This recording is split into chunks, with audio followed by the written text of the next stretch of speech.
It's so amazing to see you all here. It's very, very moving for us all. I think I know everyone, more or less everyone in the room, but in case anyone doesn't know me, I'm Ruth. Hello, how wonderful to see you all. I'm co-founder and co-director of Furtherfield, and I just want to start with some thanks. So thank you so much for Sam Mercer and the Photographers Gallery in general for hosting us here. To Sam Skinner, where are you? Talk Editions, the publisher of this book and now quite a few Furtherfield books. What a brilliant job you do. Thank you so much, Sam. And to the Furtherfield team and community over the years, we have a number of very special people in the room. Charlotte, Furtherfield's co-director, Lauren and Ali sitting here, who are both, Lauren is now on the advisory board and Ali kind of held the whole thing together for many years. Thank you so much. And Ginny, where's Ginny? Ginny, our chair. Now I'm starting to sweat in case I forget. Peter, who worked with us as a community outreach and communication, just like so many lovely people. Ruth Fenton at the back, who also worked with us and did brilliant work on community outreach. Thank you so much for being here. It really means a lot. So not here with us is Yanis Kolakidis, who is Marc's co-editor for this book. But they've been brilliant friends and collaborators. They run the Nîmes Art Centre out in Limassol in Cyprus. And we're super excited to have Mary Flanagan and Anna Dumitriu here with us, artists who we've loved working with on, I think I can say, numerous occasions over the years, and such fantastic artists and researchers, our favourite combination of people, here to talk about their work. So my role today is to host, introduce, and just help kind of like, I think there's some really interesting conversations to have around this fantastic book. So I just want to kind of start with an introduction to Marc. So Marc and I are married. I think all of you know that. And I thought it might be nice just to say a little bit about kind of our partnership. So we met in 1991 in Bristol. Marc was a renowned content producer for all kinds of different anarchistic type kind of like content structures, like early day bulletin boards, Bristol-based pirate radio, lots of different channels there, a street artist. And we joined forces in London in 1996. And that same year, we started haunting Backspace, which was London's kind of infamous and infamously anarchistic creative cyber cafe. And Furtherfield's kind of grown from artistic experiments with network structures since then. Like, we got really fascinated with how we could make our own art worlds using these different kind of network technologies, hacking, lots of infrastructural critique, collaboration, and peer-led artists kind of experiments and practices. And over the years, many artists, techies, and activists have contributed to the formation of Furtherfield's ethos and kind of strange behaviours, which Marc termed DIWO, or Do It With Others, back in 2006. And we've kind of been kind of pressing on all the different qualities of doing it with others that we can do in networked space ever since. So many other creative, clever, and very critical people have helped Furtherfield to sustain a kind of highly experimental and playful approaches to creation, research, and publishing. And I've already pointed at a number of them, but there are other people I can point to in the room, like Paolo Ruffini, who's sitting over there from Yokozi, amazing Italian artist collective whose work we've shown, and like Hannah has definitely informed our work in the kind of work that you do, that you've done in this space for so long. It's kind of like it's all a collective work. So before I talk kind of about the specifics of the book, or really hand over to Marc to talk about the specifics of the book, I just want to say something about how a book like this comes to be written. So it's rather than like a work of pure academic scholarship, it really is shaped by 30 years of informal and experimental organisation and collaboration. It's an artifact of kind of peer-led collaboration and the communities of the internet and the communities surrounding further fields, online and physical spaces. And I think that's one of the things that makes this book kind of unusual and what it is. So we're going to start with an introduction by Marc to the book, Frankenstein Reanimated, Creation and Technology in the 21st Century. Then Mary and Anna will each talk about their work in the context of the book's themes. And this will be followed by a short discussion, which we'll invite you all to join, after which we plan to leave a good period of time to go down into the bar, have some drink and chat. I'm doing introductions for all three of you, none of whom really need that much introduction, but I feel like it's worth doing. So Marc is an artist, curator and researcher. He co-founded Furtherfield, where he led editorial commissioning for 20 years.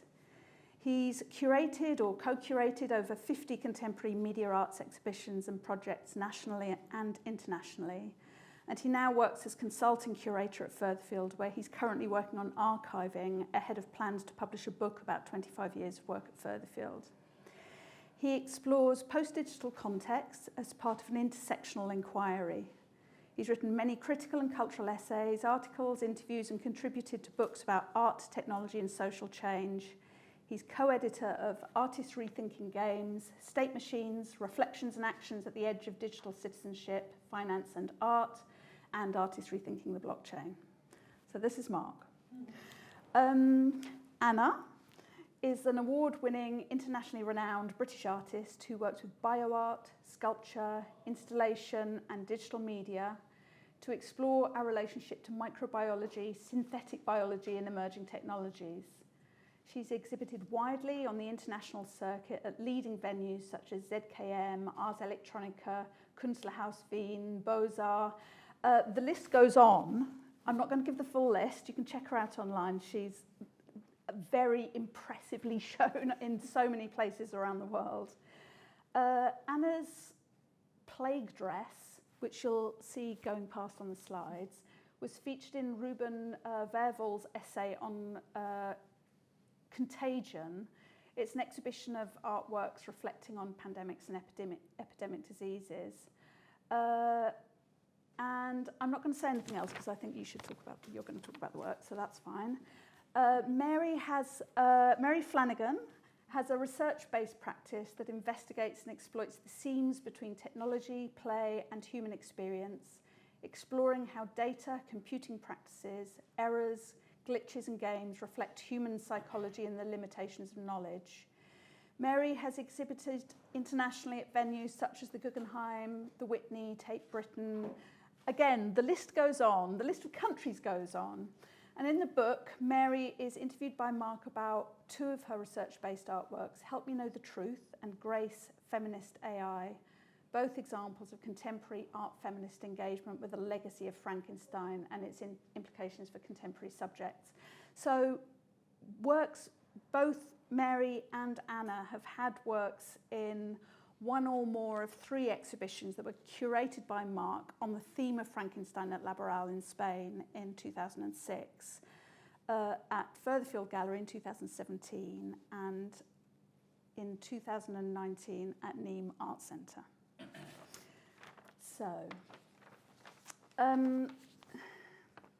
So just a short description of the book, and then Marc is going to give us a reading.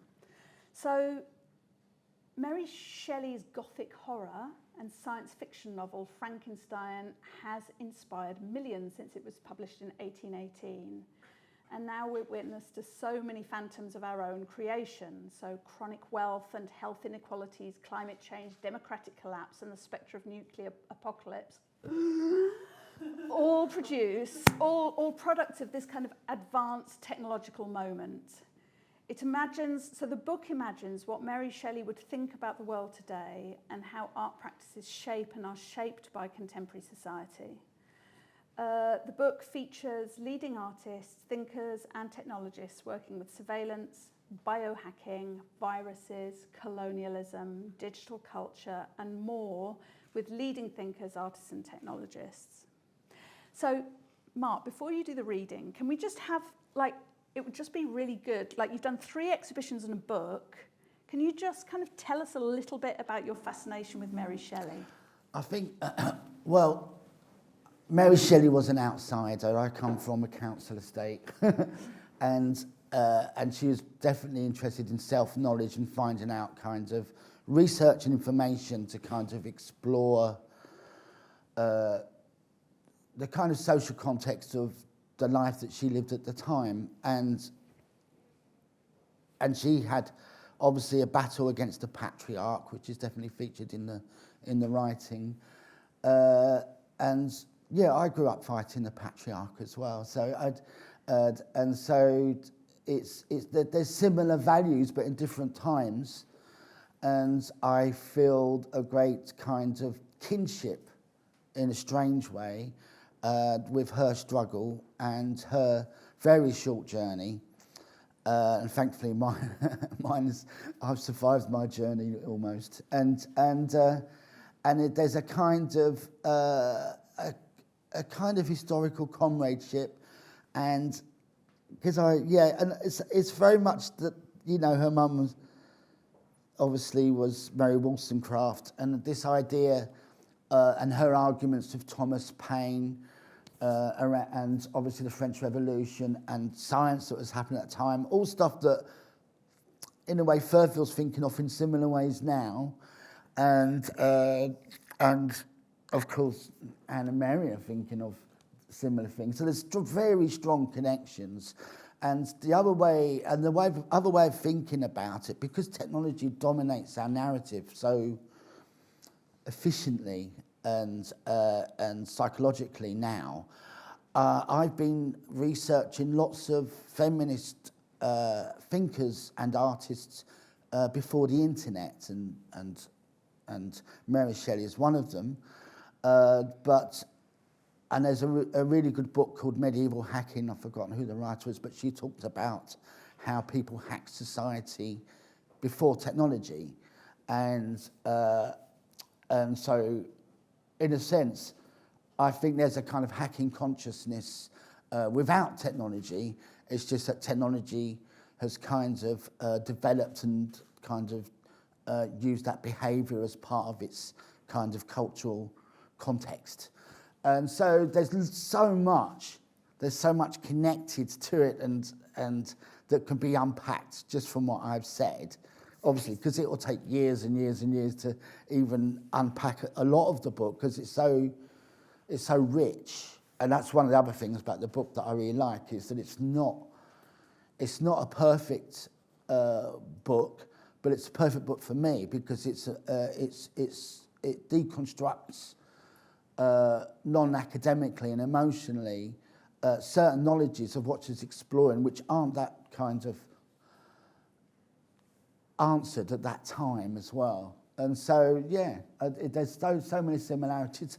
She's dealing with Edmund Burke, who's like attacking her family, and they were called the devil by him. And so dealing with Tories, you know, we're all struggling that. And there's so many similarities, you know, with this kind of, there's loads. Thank you. I don't know if I've answered that well enough. I don't know, but I think it would be nice to hear you. I think you've selected a section from the introduction to give a reading from. Yes, so if I lose my voice, it's because I've just recovered from cancer, and I have to have water every 2 minutes. So, because I've got lymphedema here, and it blocks me talking and eating. And so I'm just going to say, you have to forgive me. I think I'll get through. I'm just reading 2 sections of the introduction that I wrote for the book. And yeah, so this is the Frankenstein Reanimated section. So start with a Marx quote that seems quite poignant. Nature builds no machines, no locomotives, railways, electric telegraphs, self-acting mules, etc. They are organs of the human brain, created by hand, the power of knowledge, objectified. Technology tends to dominate media art exhibitions to connect beyond one field of art practice. The series of shows that included Monsters of the Machine at La Barral, Children of Prometheus at Furtherfield and Nîmes, needed to be less singular in their approach.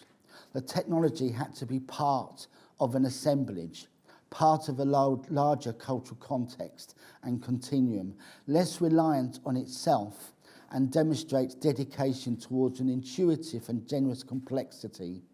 The use of technology did not represent, as is too often the case, simply how fortunate the artists were for having the best technology at hand. Technological cultures are at the forefront of spectacular consumerisms. If we connect with the urgent questions of the day, we need a focus on technology beyond addiction of the new.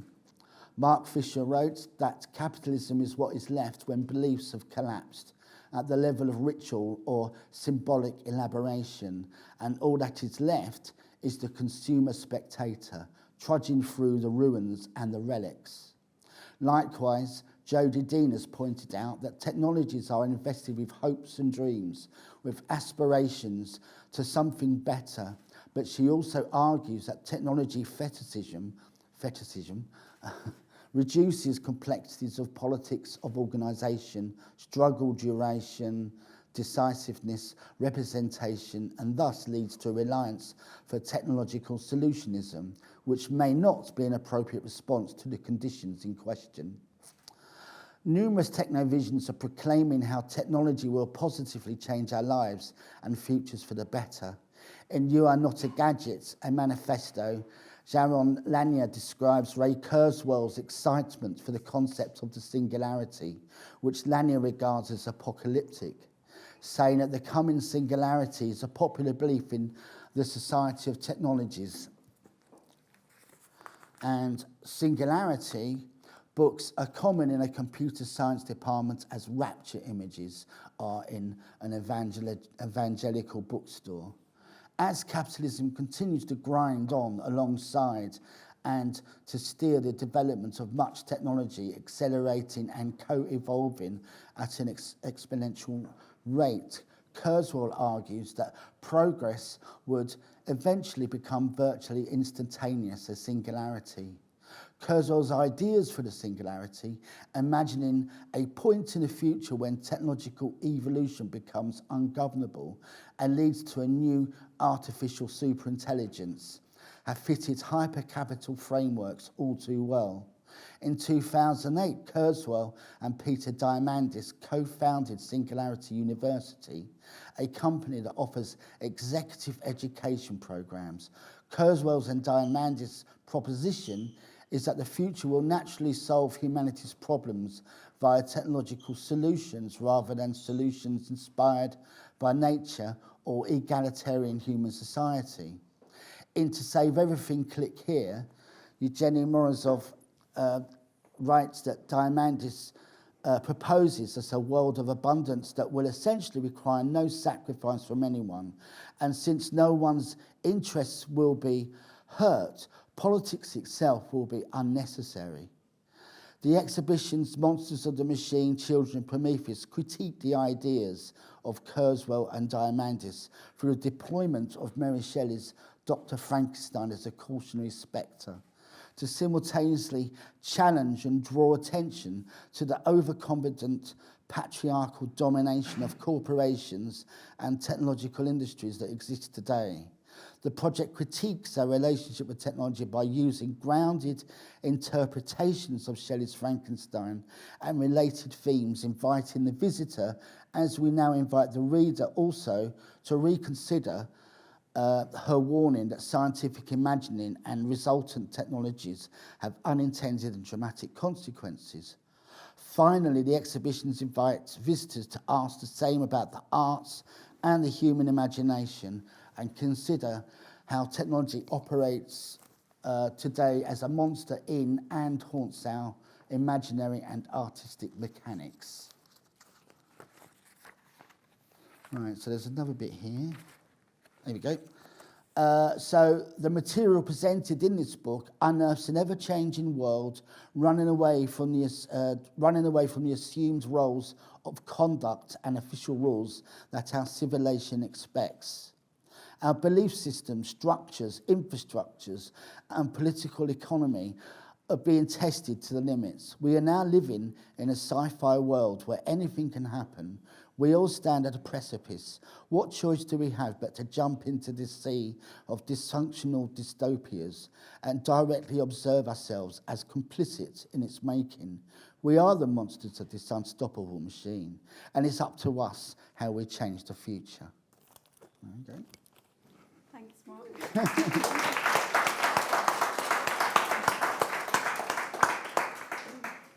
Thanks, Mark.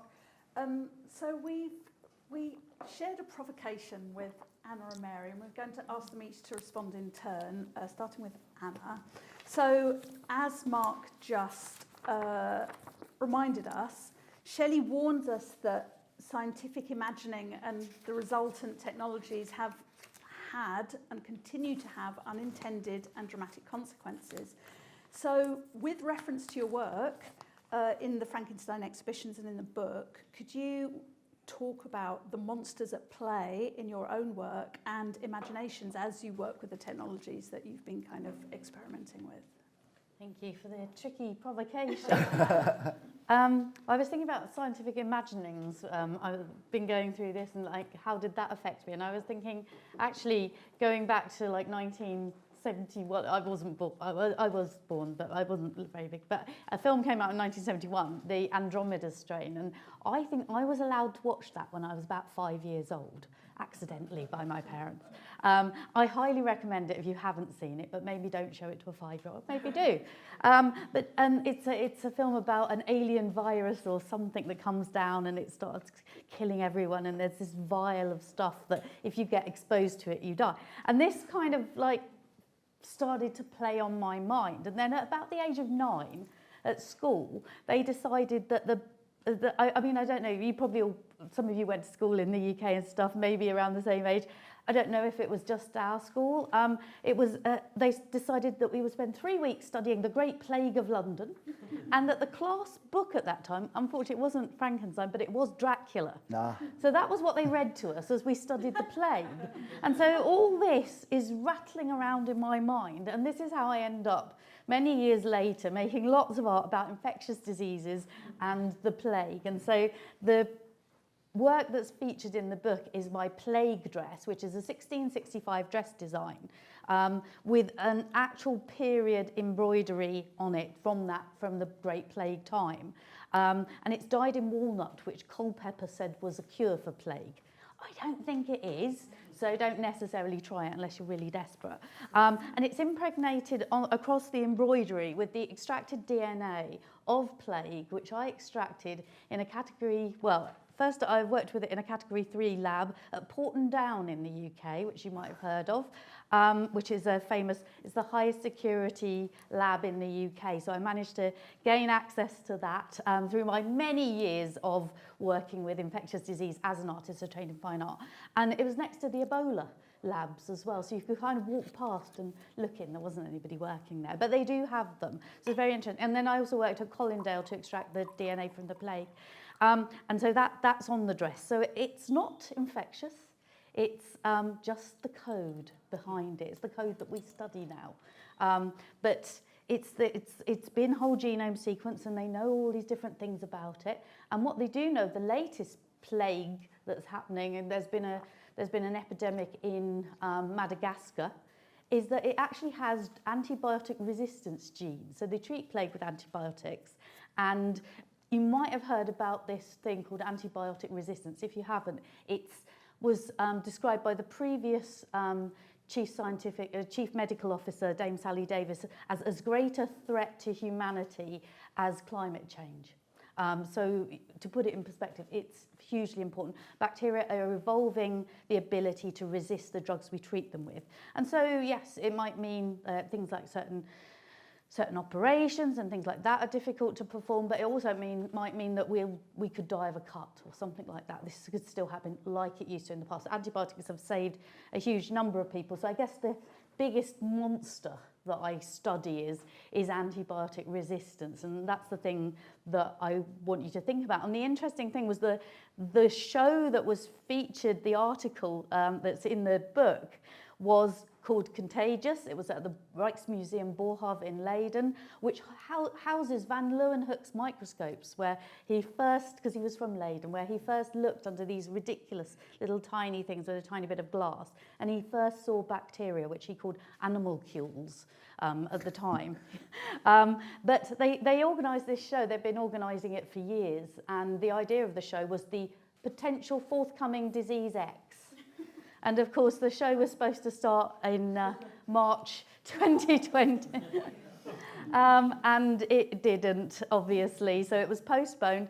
Luckily, it was opened in July 2020 and then closed again and then opened again. But in the end, they extended it for like 2 years, so lots of people could, even I got to see it a few months back, but it's closed now. But it was this idea that artists are imagining these things that are coming, and curators, and actually, I mean, if you watch the film Contagion, it literally shows us what happened to us, and I thought, oh, well, they're wrong, because they didn't have like the sort of the you know, people grabbing things from shops and everything running out, but that happened later. So so it's really spot on, that film, and it's just, that's, I think, my response to that is that artists are there and they're thinking about this stuff all the time. And maybe, you know, more notice needs to be taken of these signals from the future and signals from the past as well, because everything that happens now has already happened many times and we've forgotten. The artists as producers of cultural antibiotics from the future and the past. Yeah, maybe. As long as people aren't resistant. Yes. Thank you. Thank you. I think.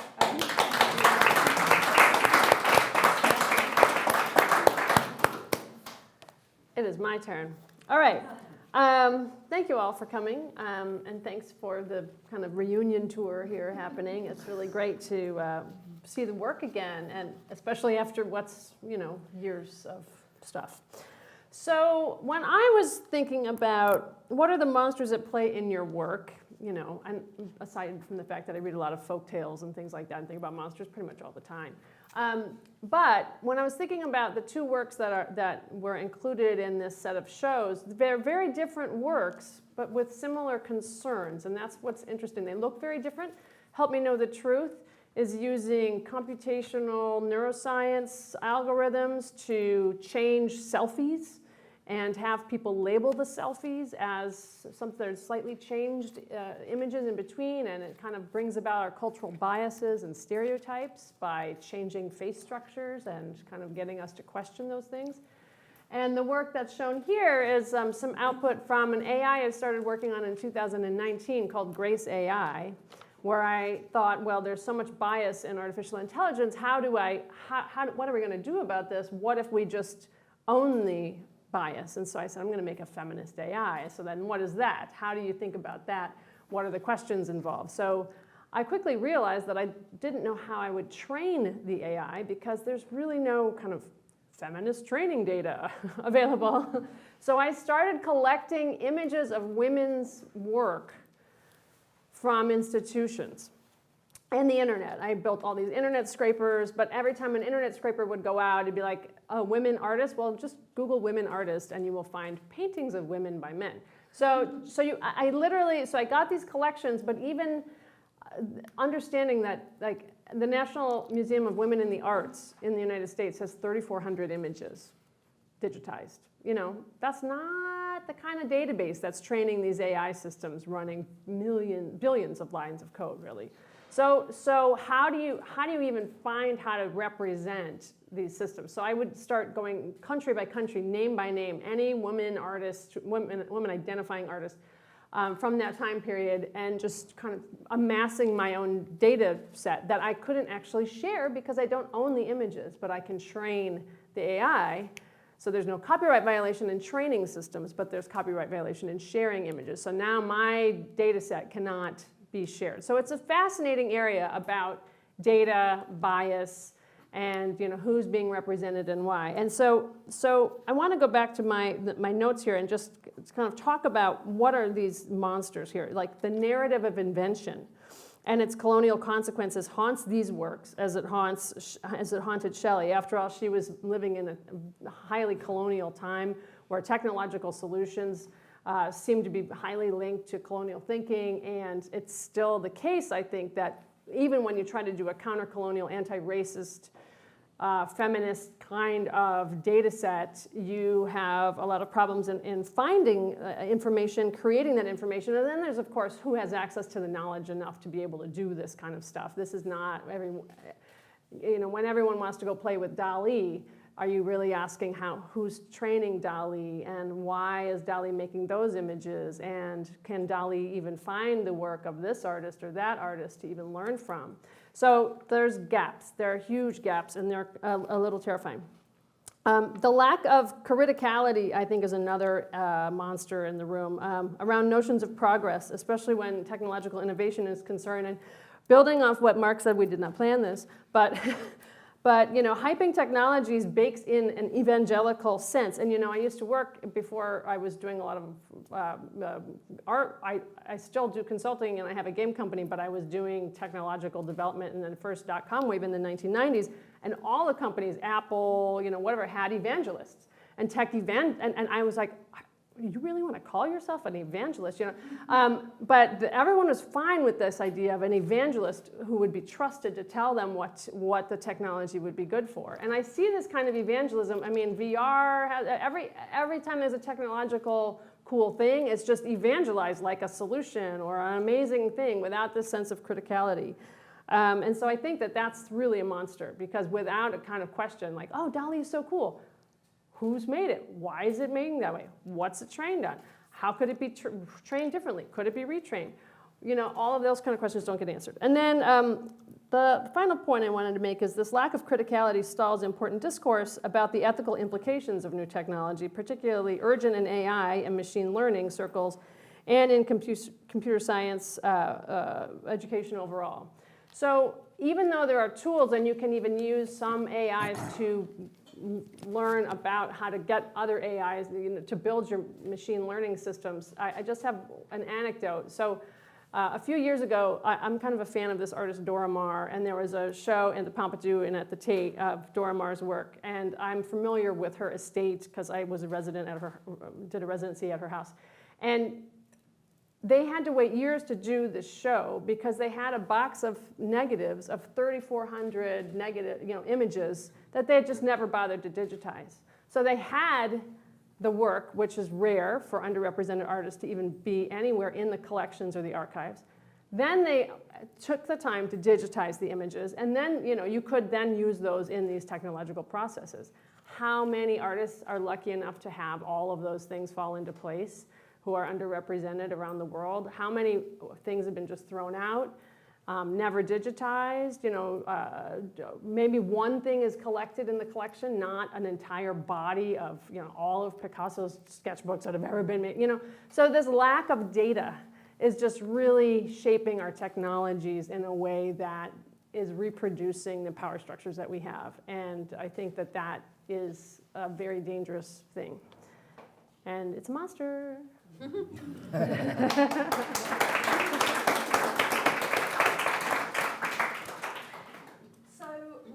we're going to open it up, have some thoughts, think if you would like to hear anyone say more on anything they've already said, or if you have questions for anyone in the room. The thing that I hear, kind of like when I listen to you all, or the question that I have in my mind, is this kind of resonance from Mary Shelley down the ages, which is this kind of reflection, I think, on the hubris of science or technology.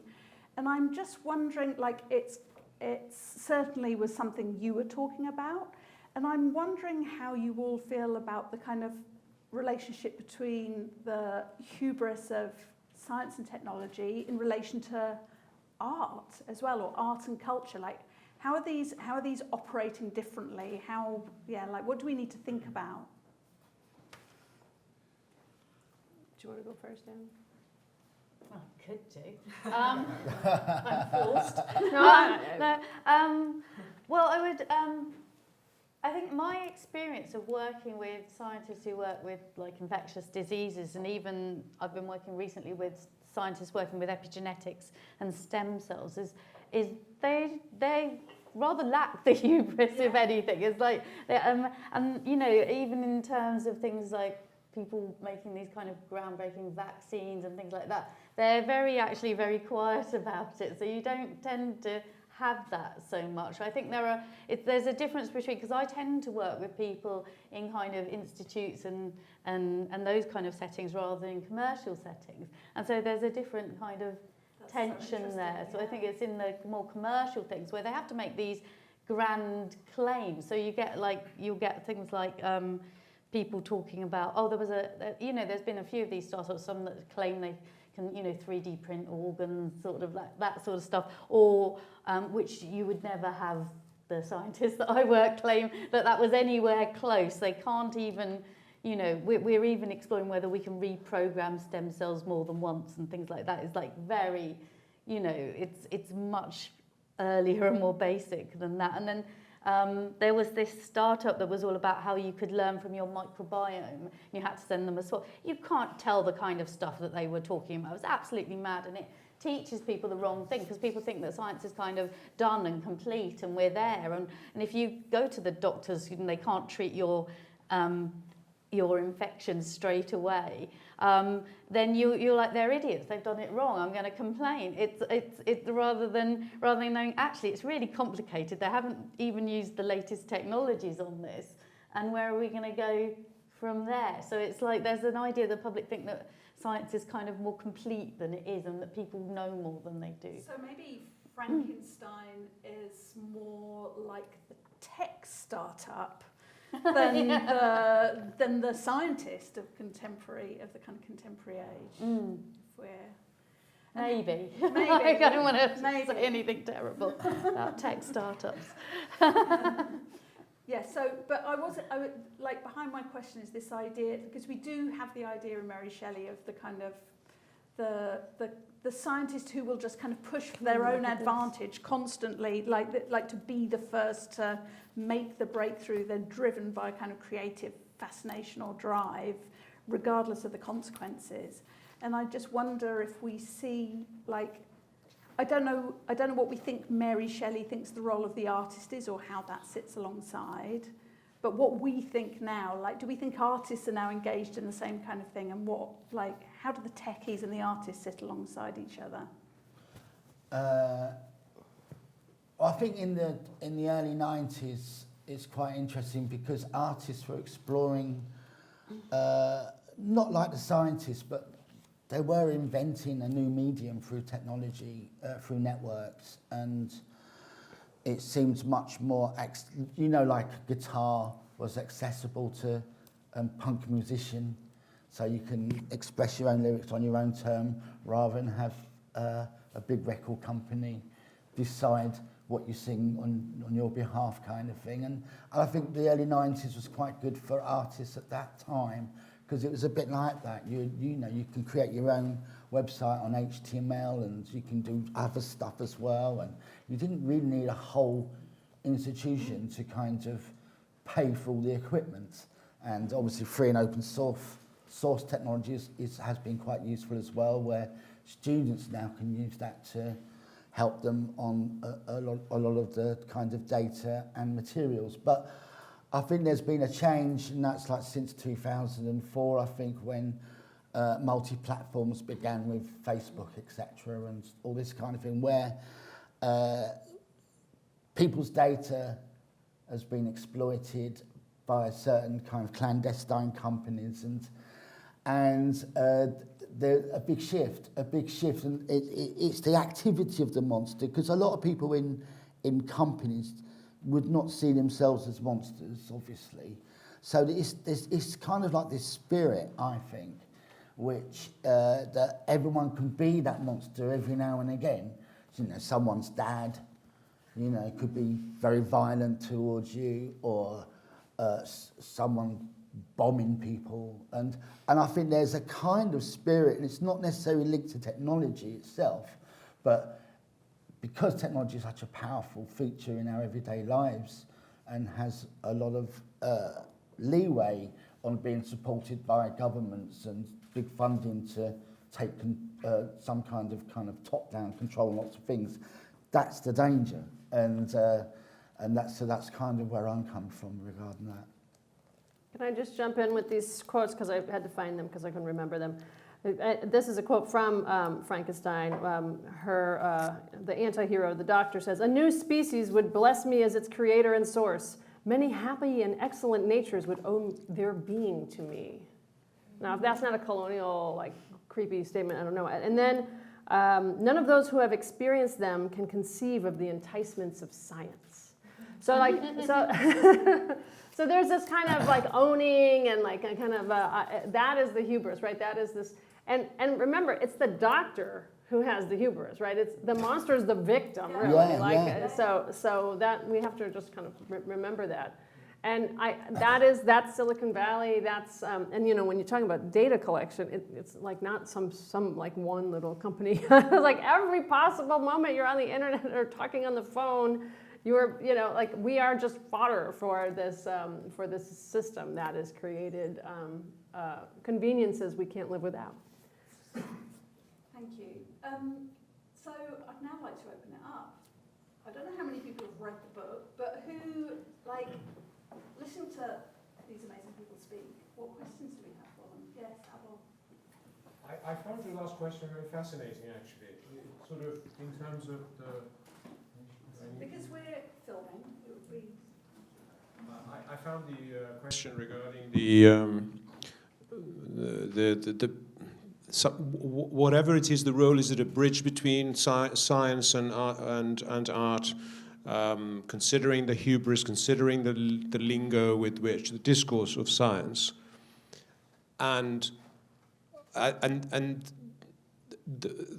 for me, in my own experience, it's always been two different worlds, very difficult to reconcile, and I had one foot in one foot in the other, and I've been torn apart all along.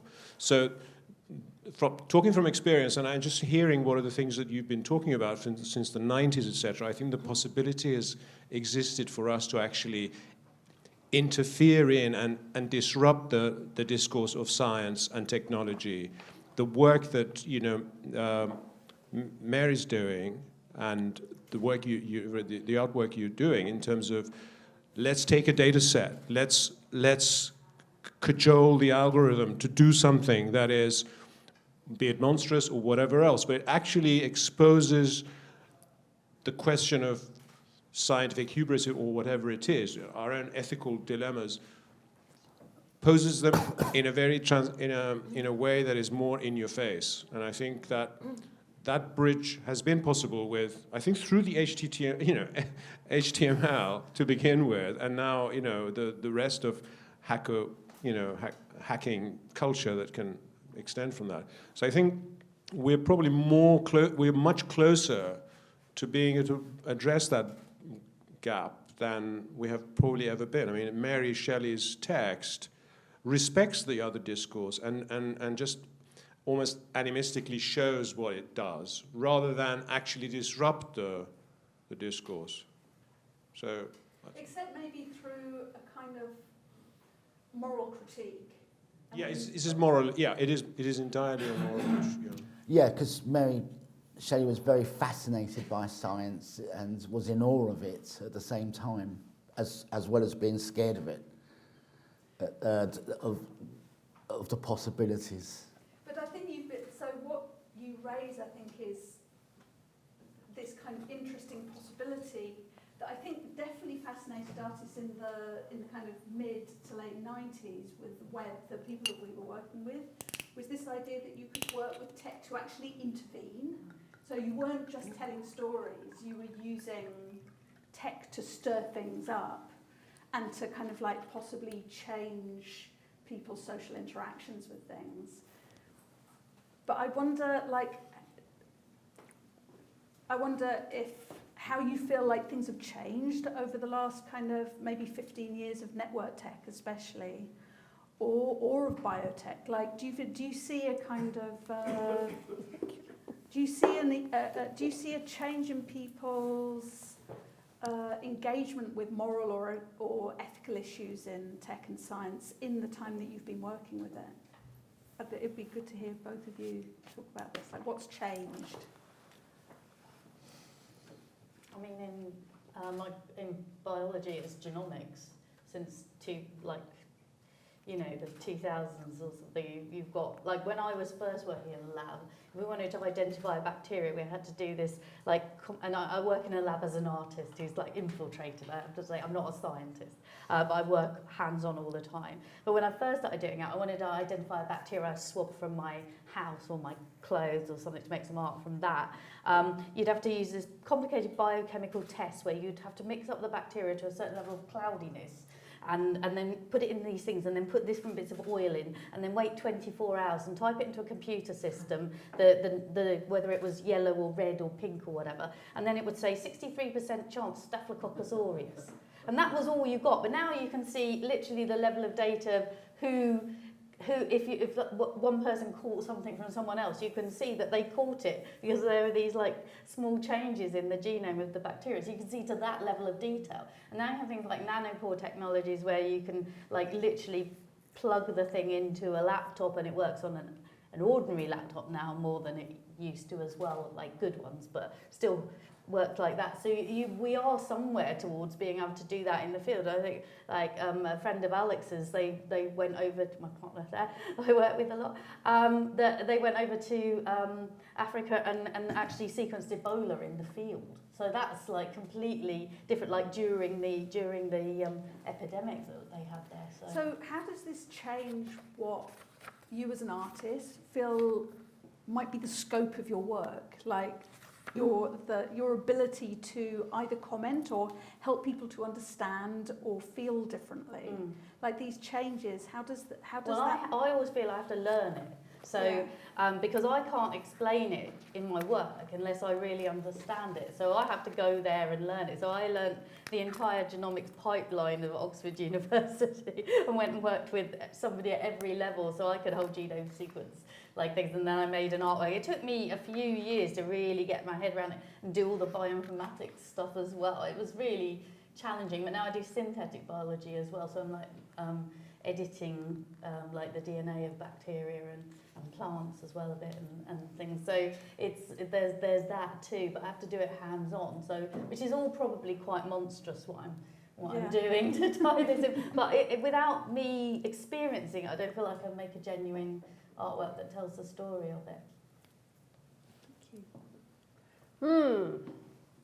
Yeah, tech is a little different than, I mean, the speed and everything is, right? They're different realms, you know, soon to merge in new weird ways, but, and merging. But yeah, I mean, we have access to a lot more information. We have access to so much. I mean, imagine what you can do when you sit down in front of a little AI template and you type in a few words and you get an artificially generated image. I mean, that's magic, right? It's like almost like an incantation. That's what I think about it. Like it starts to feel magical. And that makes me feel like less people will unpack the magical, not more. Right? It's like, oh, look at that. Look at this visualization. Look at this thing. Wow, that's so cool. And then you take it at face value. So in a way, there's so many good things that can happen, but without getting people talking about this stuff and unpacking it, again, learning how the machines work, learning how these things are trained. I mean, for example, many of the text-generated AI systems come from texts on Reddit, because Reddit is free and big. And so there's a lot of language on Reddit and you can train. But if you then look into the demographics of who's actually posted on Reddit, right? You end up with 86% white males, overwhelming majority of Americans. You end up with perspectives anyway, right? In the language. So yeah, that unpacking isn't sticking. So we actually It's not sticking because it's not sexy. Yeah. So we actually think that possibly the kind of aesthetic or artistic work that is happening in tech now has less ability to help people look under the hood, or? I do. I think it's really difficult not to use tools to make new things. Like, it's hard to start from scratch, right? Yeah. So you're already building on tools, and if you're building on tools and you don't know what they're doing, you're just kind of building on stuff you don't know what it is. And then we're kind of, oh, that's a pretty picture, but maybe we don't want that picture, you know? Yeah. So yeah, how do you backtrack out of this, you know? I think it's an interesting question. Michael, could we have a microphone? I'm not sure I need one, actually. Could you use Can you it? hear me? We're recording. Okay, cool, yeah, right. So I wanted to make a point really about the question of hubris and the individual inside, to then take it over to the arts, because it actually seems to me, if you view it as an individualistic thing, if you have this notion of a scientist, you know, on this quest for knowledge or whatever, it's an absolutely mistaken way to see it. Look at nuclear power. Why does nuclear power exist? No person in their right mind would invent nuclear power. Nuclear power exists because the structures of capitalism, the drive to war, demanded nuclear bombs, and then nuclear power is a very convenient way of generating the stuff that went in nuclear bombs. If you look at any research in universities nowadays, it's not some sort of pure drive to knowledge. People are academics, and they're the heads of fucking companies. You look at AstraZeneca, John Bell, the guy who appears as a talking head on the news, talking about what we should or shouldn't be doing, talking about the vaccine. He is the head of a company. He profits from it.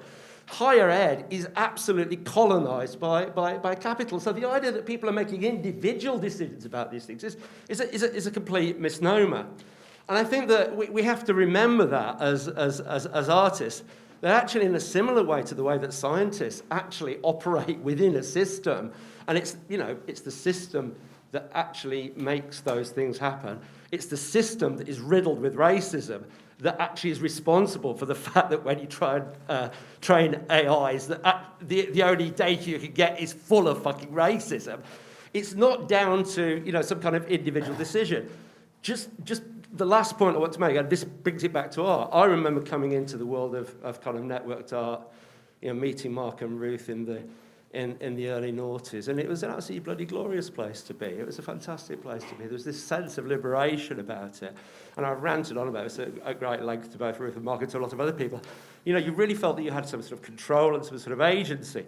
Learning HTML, making your own website, getting people to look at your work, 1,000 miles away, and actually take it seriously, because you didn't have millions of people on YouTube or whatever competing with you.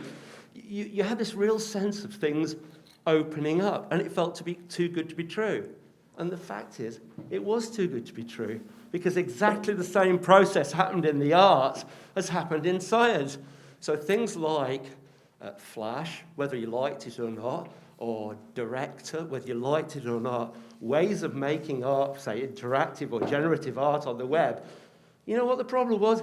It was a block to people making money, because it allowed hackers to potentially get into the systems that Amazon and all those big tech giants used to make their money. So they shut all that stuff down. Firefox, Chrome stopped supporting the things that allowed a lot of creative activity on the web.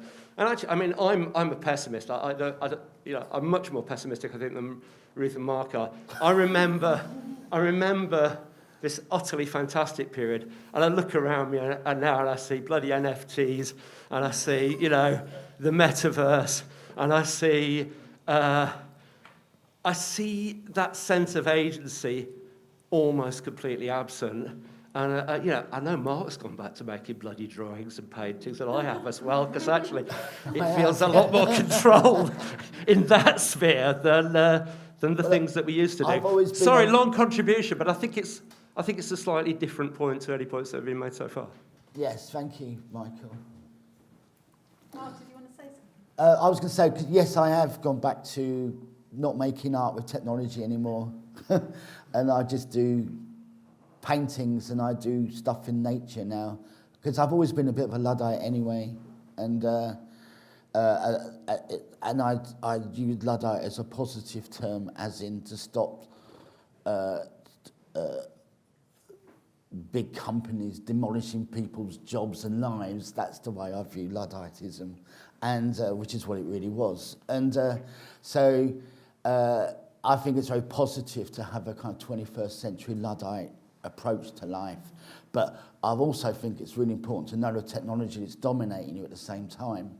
So it's a battle, push and pull battle for myself to learn like blockchain technology, to know what it's doing to us, and to hack the culture of blockchain culture, and then step back and run away for a while, and then regain some kind of, as you say, some form of agency beyond. But that beyond blockchain, actual technology, it doesn't matter whether it's blockchain. It could be just mobile phone or whatever. It's the narrative that dominates experience is technology. That needs to be reevaluated, whether it's blockchain or not. I'm really happy for your contribution, Michael, because I was kind of thinking, like, so Marc curated 2 exhibitions. I think, did you have 2 exhibitions called Monsters of the Machine, or was there just one? There's one Monsters of the Machine, Okay. and 2 Children of Prometheus. Yes, so Monsters of the Machine, and I thought it was interesting to reflect on what the machine is, because we can think of the machine as just like, technology is somehow separate from the kind of wider socio-political context. But I think it's really clear in everything that you said and everything that Mary was saying, just the role that it's kind of like techno-capitalism is the machine that we're talking about, and how that kind of leaches into all different aspects of life, and and the monster and the machine are very much kind of like bound together, I think. And artists can actually pose questions and pose provocations that, you know, are different than journalistic articles. They're different than books about AI and bias. You know, they're different about science, right? We can ask different questions, and we can and hopefully have different responses. The only problem is our audiences are much smaller. So I think the other thing, what I got from what you were saying about what I gather about your interaction with the work you do is how much it's related to craft. And I find that really fascinating. So that's a very, I wouldn't say traditional, because it's not. I don't think it's tradition. It's a thing that is done as part of many different types of people in culture. And yeah, I'd like to know a little bit about where you sit regarding, if you make a work of art, you're kind of compiling and putting things together, push and pull again with colours and stuff like that. Where do you think the craft is in your work? I mean, I think with the textile stuff, Yeah. I was really struck when I was a student, because I read the book The Subversive Stitch. Have people come across that book?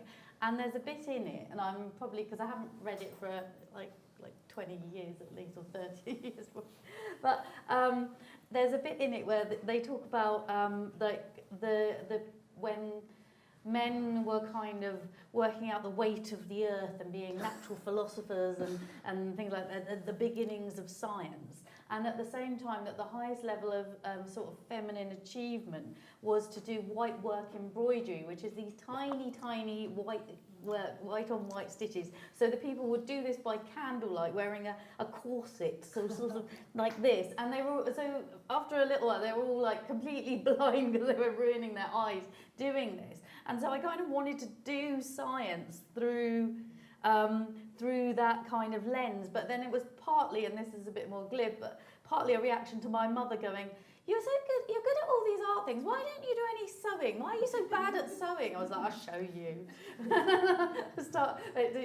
I didn't show her really, because I'm still quite bad at sewing. It's all sort of, if you go up close to them, they're certainly not white on white like that, but it is kind of doing it through that. So I like making like quilts that are storytelling quilts, or dresses that, it's not about the fashion, although it uses fashion, but it uses fashion as a time point, like that dress is a 1665 design, or work with like I'm working on a syphilis dress at the moment, which will be from 1912, which is the year that this famous strain of syphilis was captured, and they've only just started to be able to keep syphilis alive in culture in the last couple of years.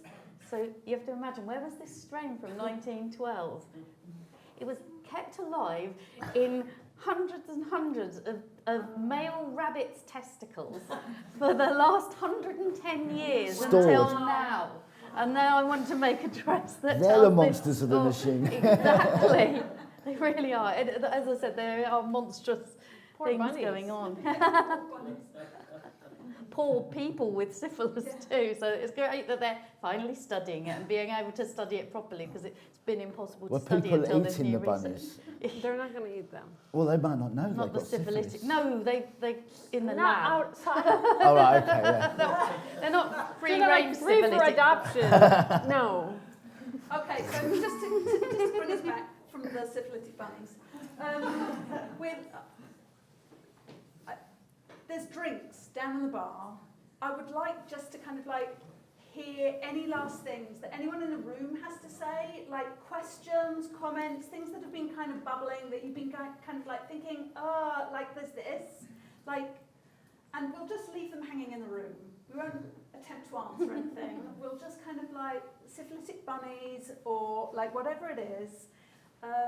You can talk amongst yourselves, but very loudly, so you can No, hear. but like share them with everyone. Yeah. Like what is there still left to say? I had a small. Yes. Okay. So Ellie, then Elliot. Do I need the thing? Yes. We need it for the front. Yeah, thanks. I'm really excited to read the book. I was just thinking really about sort of two strains of argument and sort of approach that are coming out, which is one is disruption and the other is exposure. You know, so it's like two methods which I battle with also with, you know, trying to figure out my best method towards that.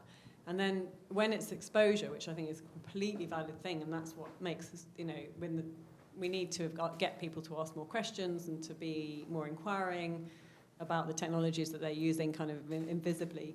It is this question, I think you said, about the, you know, the art world. Like, when it's in the art world, where does it go from there? Can it feed back into, you know, can we close the loop? Do we need to? What happens? So that's sort of something I'm thinking about, I suppose. And also, even when it's disruption, you know, so where does it go from there? So if we want to kind of make these changes beyond the art world, how do we do that? I just wanted to pick up, someone mentioned the victimhood of the monster in Frankenstein, and that sort of positional perspective change, that empathetic change, how can that be used as something? So if we were thinking about AI technologies, but we were to recompose AI as a victim of our creative tendencies rather than seeing it as some sort of all-controlling device, but actually to try to empathize with that technology itself rather than imbue it with the evil which we have. Thank you. Yeah, I don't see technology as evil. I see people as evil. It's just like someone's got a gun, you know. It's the tools that people use to oppress others. Wait, that's for downstairs. Sorry.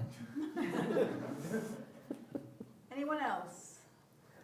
I'll just add another point of conversation that we might touch on is the role of materiality, right?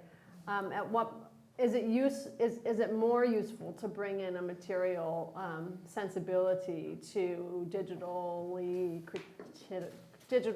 inspired projects? It's kind of already in a scientific process with, you know, biological material, but in digital, a lot of us have asked, what's the materiality? You know, what is our materiality? And I think interpreting that in a lot of different forms may have more or less agency. I'm not sure. Mark, do you have anything Loads, that you want to say? I just wanted to just rewind back to this idea about timescale and the way we live. Like before, we were talked about. You've got generation. I think it's how we experience technology is generational, and you know, like before, we talked about before, you've got generations that have been born since the internet, and many of us in this room were kind of like, we know two worlds, analog and digital, and networks, and there's lots of younger generations that have been born into the internet that see it from a very different perspective than we do, and they've kind of grown into it, and I think that's a really interesting shift. Just like growing up from black and white television to colour television, and it might be viewed as simple as that by many, but obviously, as been discussed here, there's a kind of unpacking that needs to happen, that needs to occur. I'm young. There's a very young person. There's a young one back there, look. Get up on the stage. Yeah. So there's one young person. He was downloading music when he was 9 months. And that generational thing goes back to the keeping the question alive through biology, like the bunnies, right? Like this, how long are our questions going? Who keeps the questions going? What are the kind of lines of inquiry that are unanswerable now, but could be answerable at some point? That's another perspective, I think, that I'm inspired by. I mean, that's happening with the syphilitic bunnies and what they've done, because now they can actually whole genome sequence the stuff and do lots of studies on it. Right. So okay, is there hang on a minute. We're going into conversation. Oh. I really want to insist on anyone who has things that they would like to leave hanging, so we can take the conversation downstairs. Anyone have any new things you want to leave with us? No. In that case, we're going to thank Marc, Mary, and Matt.